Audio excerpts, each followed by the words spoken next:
Okay, I hope you can hear me anyway, because I'm talking pretty loudly. So thanks, Vanessa, a lot for this lovely introduction.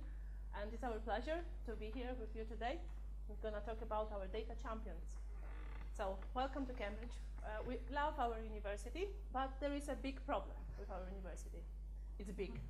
So it's a very complex network of departments, faculties, schools, and colleges as well, and other institutions. And there is a need to push all of these institutions into one right direction. So it's not an easy task. But luckily, to help with that, we have our Office of Scholarly Communication, and it's headed by Danny Kingsley. I'm not sure where she is. Okay, hello, Danny. And I'm in the team working on the research data that is headed by Laura Cadwallader, so you heard from her on the beginning. And what we do in the research data team. So we work with the data repository, we help with data management plans, we help with data policies, data sharing, and also we do the training for research data management. And actually this last part was like a trigger in the office to start the data champions, because it was before I joined the team. You can imagine the big university, so what is the demand for the training? It's a big training, and there is plenty of different disciplines to cover. And 2 people in the office doing the training. So this is the slide that was produced by Marta, the better Marta, and she was at the time in the office. Now she's in Holland, and she will also give a talk later saying what she's doing. And she called it Mission Impossible, of course. I'm sure that you agree with that. And Rosie, she's also here, and she's also gonna give a talk. And now she's in Manchester, and Marta and Danny, who's still luckily with us here, came with the idea to recruit the researchers to talk about the good data management and sharing practices.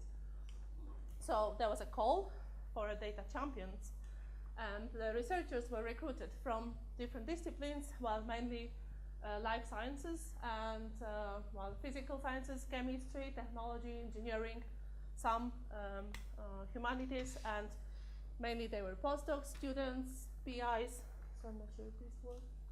Nope, no, that's not the pointer. Anyway, and also data professionals, librarians, IT experts. So a nice range of people. So when I took over the project, we had a big forum for champions to let them update us on their activities. And during this forum, it became apparent that the data champions are doing plenty of exciting things. So I won't go into details of this. This is just like showing how many different things we need to tackle, how many problems, potential solutions, because we're gonna talk about this through the whole day today. But like nice example, you can see on the bottom there, like sending the researchers the bite-sized emails.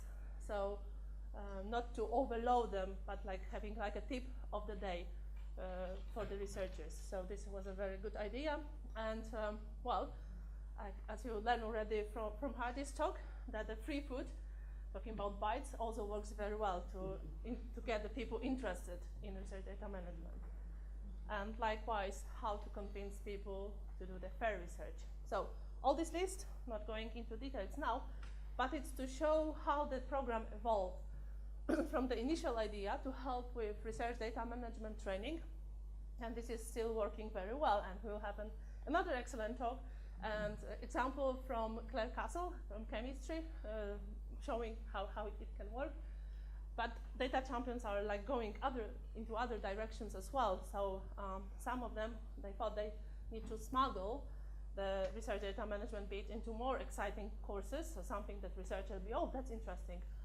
And there was a big work from some of the champions. It's in promoting the electronic laboratory notebooks, which are very important for doing proper research.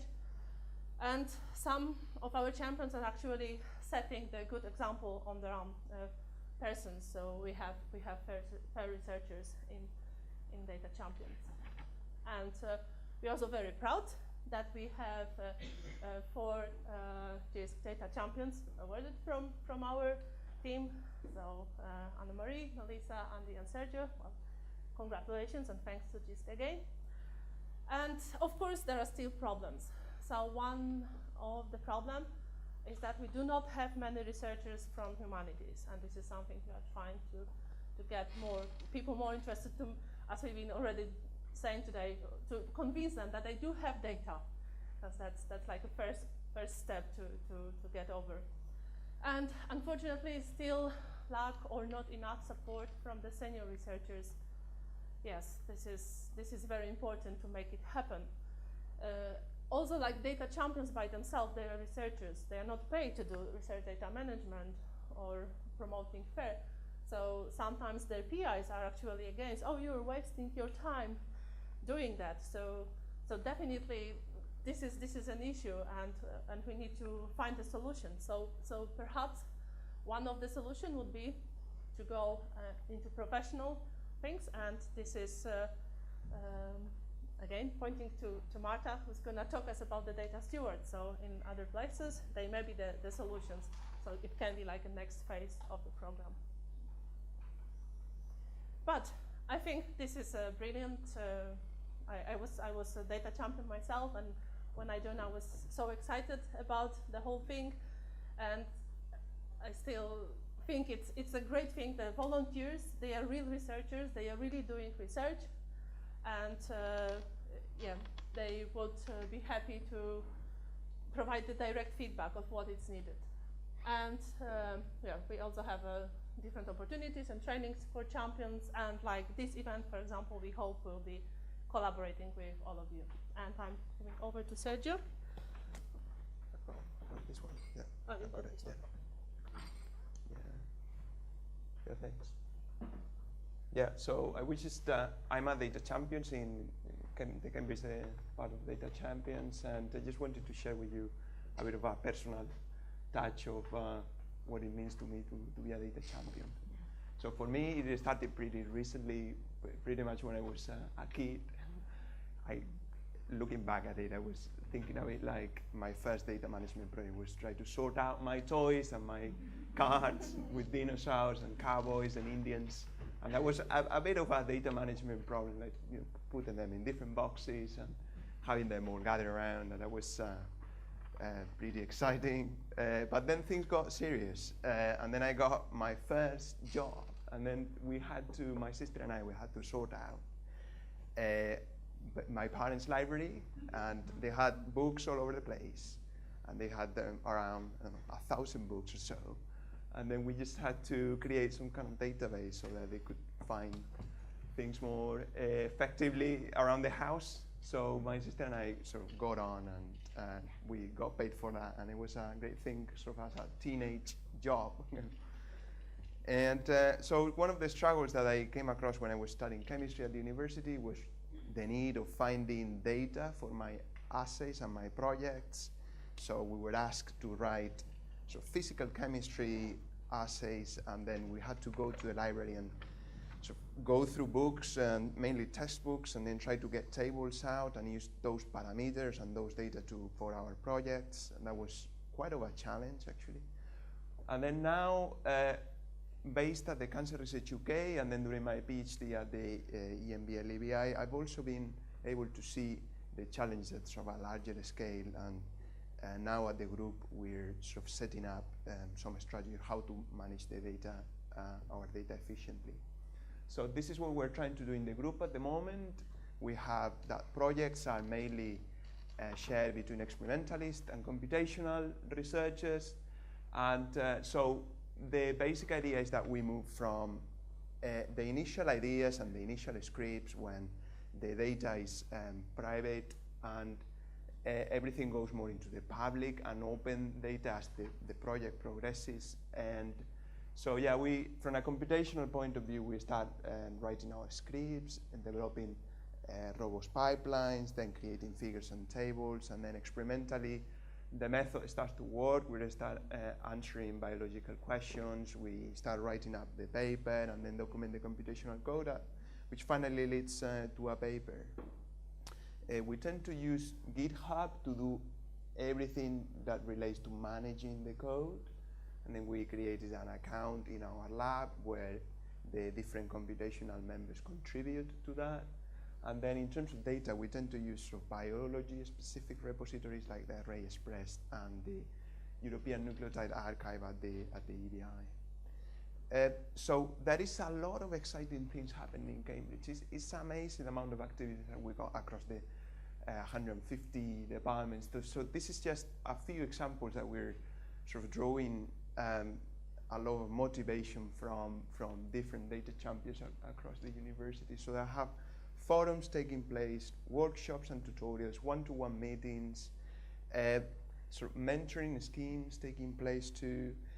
Some of our colleagues are also running surveys where they're trying to find out what are the needs in their department in terms of data management.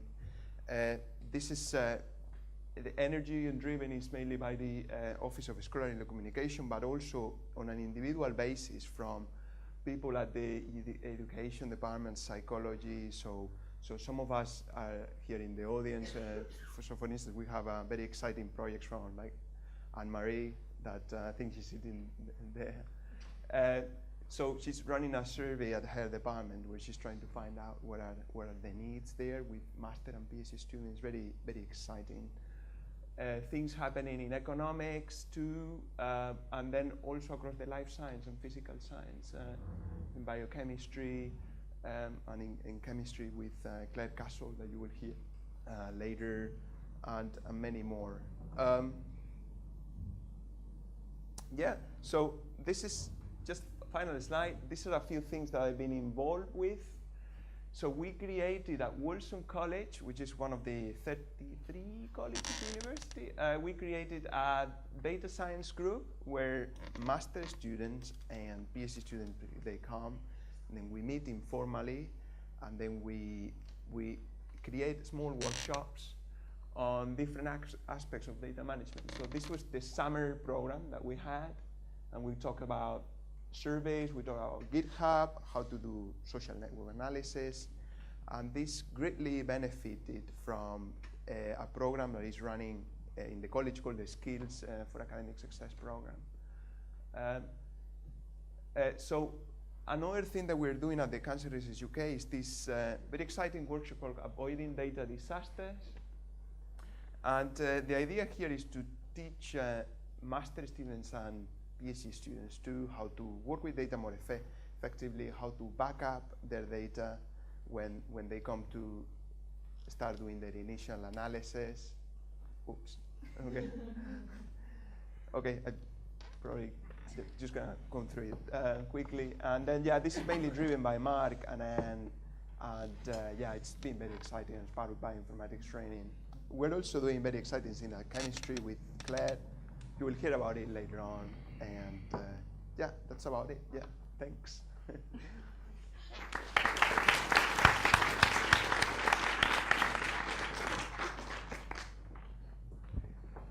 So, thank you very much indeed to Cambridge for their story. Did you mention it? You have about 40 champions here, don't you? Yes. About 40. So, I mean, there's really amazing work going on here. So, I'm sure you've got questions. Please go ahead. Anybody good at catching? Oh gosh, hi. Oh wait, no, this is much better, sorry. Okay, thank you. So I have a question specifically for you, Sergio. And I think that's a kind of crucial answer is really important for us to understand to what where we are in data management and promotion data management. Do you feel that your efforts, and clearly you have done a lot, your efforts as a researcher in data management have contributed to your career?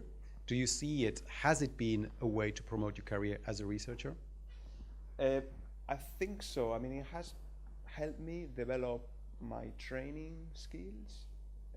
This is something as a researcher, I'm not really able to train. I mean, I'm able to mentor students and PhD students, but not able to develop a course into something, and that personally has helped me doing that.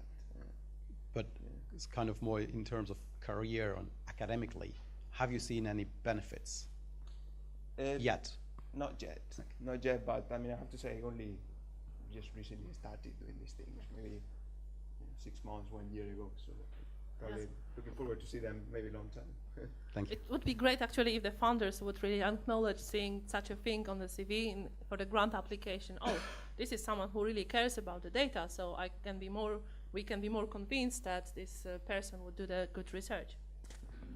That's happening. The Wellcome Trust on their grant report form are asking for this. That's happening. That's great. Sorry, I think there was somebody at the back. Hi, I'm here from University College of Southeast Norway, and Marta, I was interested in your point because we are just getting started with research data management, and as part of our pre-work, we sent a Cuesta survey to our researchers, our active researchers, and asked them, because we didn't know what we were getting into in a way. We didn't know how much they had or what they had. So I made a simple Cuesta and sent it. And I got a lot of emails from our humanities researchers saying, I don't have data. I have sources. I have primary sources. I go to the literature. I go to the books. So how and a lot of them do that. They go to the primary sources. But how do they then? How can we convince them that they do actually have data, even if they maybe don't realize it themselves? Or is there a really big difference in that? And how can we engage them better? Well, our definition of data is really broad. So whatever we use to do the research on, it's basically a data. So it can be anything from collection of art. So art in itself, of course, it's art. But if they're items, then they will be a data contributing to. So our definition of the research is that it's based on data. So if we do not have a data, there is basically no research. Yes. So and I think we don't have it here, but we have a nice slide showing what can be named as a data. So basically anything that is used for research. So it's just a definition. That the problem is that people associate most of humanities. They see data. Oh, that's something with computing, and this is because that was called in the first place in the computing sciences. But it's far broader. So that's a good point. We can talk more about this. Or definitely. Even now, but I'm not sure if we have time. No. Probably give room for some more questions to others, but in the lunch break, perhaps you can follow on. Yeah, maybe you can Thank pass you. it down. I'm horrible at it. Oh, Thank you. I'm dreading that. Hi, Helen Cooper, University of Kent. I'm quite interested in if you've got 40 data champions. What sort of a role how much intervention do you need to take, and what's the kind of workload in coordinating, if at all, or do you just let them run wild?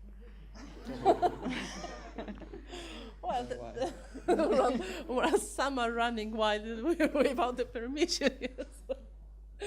Well, we are trying now to, as what you've seen, what I show, it's this evolution. So once I just very recently joined this, so I shouldn't say exactly what was the idea to start with, but it's really getting wide, but we are still trying to take advantage of this, because having the different expertise, different possibilities that champions can do, and they can actually teach each other.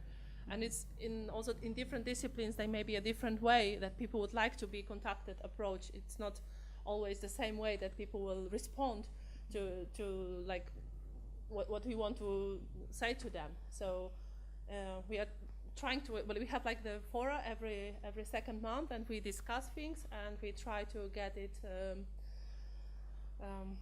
to know what is happening. But basically the data champions are researchers. They have freedom to do things, so we do not tell them, oh, don't do this, do it this way, because that's the whole point, to teach us how to do things, how to to connect to the real world.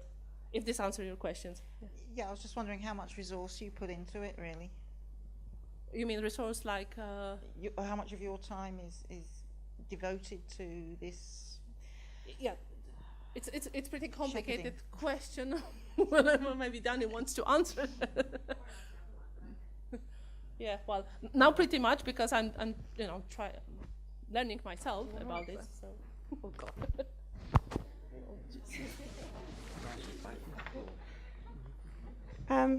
Hello. So Marta currently is working pretty heavily on the Research Data Champions program, because we're sort of doing a lot of work to sort of restart and get things moving in a slightly different directions. But we're sort of hoping that in the longer term it would be, I don't know, maybe about a third of her full-time time, to give an indication. I just want to pick up on the sources question about research data. We have just brought in at Cambridge a requirement for students to deposit their digital version of their thesis, and there's also a requirement that it be made open access within after 2 years as a maximum, unless there's extenuating circumstances. Now, this has thrown up all sorts of questions about third-party copyright. So one of the things that I would argue is that a research data management plan for a humanities researcher is, what do I do about clearing my third-party copyright rights? That is research data management when you're using sources. So just a point.